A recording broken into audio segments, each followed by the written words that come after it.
Tangazo la kuitwa kazini. Mtazamaji na mfuatiliaji wa channel ya Feaboy, karibu tena katika channel yako pendwa kwa update zote kuhusu ajira, elimu pamoja na mbinu mbalimbali za kuweza kutengeneza pesa kupitia simu yako ya mkononi. Katika video ya leo tutakwenda kuangalia nafasi za kazi ambazo ni wale walioweza kutuma nafasi za kazi na wameweza kuitwa kazini. Hili hapa ni tangazo la kuitwa kazini ambalo ni kwa wale waliofanya usaili kati ya tarehe 14 mwezi wa 5 2025 na tarehe 26 mwezi wa 8 2025. Lakini majina haya pia yamejumuisha baadhi ya wale waliokuwa kwenye database kwa kupangiwa nafasi hizi za kazi zilizopatikana. Unachotakiwa kufanya kama ukiweza kuona jina lako hapa ni kuweza kupakua barua yako katika akaunti yako ya ajira poto ili uweze kuripoti nayo katika kituo chako cha kazi ulichoweza kupangiwa, na hakikisha unaenda na vyeti vyako halisi, vyeti vyako original, na hakikisha una cheti cha kuzaliwa.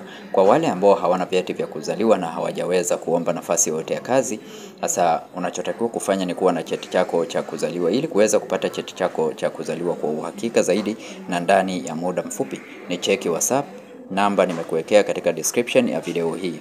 Na kwa wale wanaotumia vyeti vya zamani havitumiki tena, hakikisha unabadilisha cheti chako kuwa cheti kipya.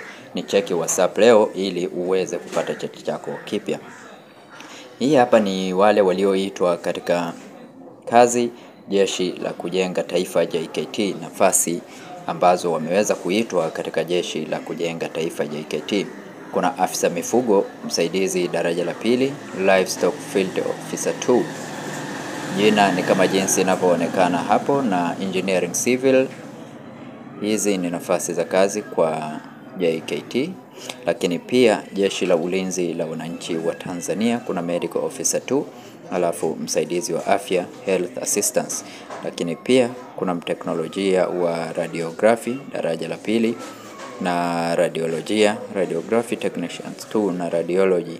Hii imetolewa na Katibu Sekretariati ya Ajira katika Utumishi wa Umma. Kama ni mara yako ya kwanza kuingia katika channel hii ya Feaboy, tafadhali bonyeza neno subscribe, like video hii na share video hii. Asante na karibu tena.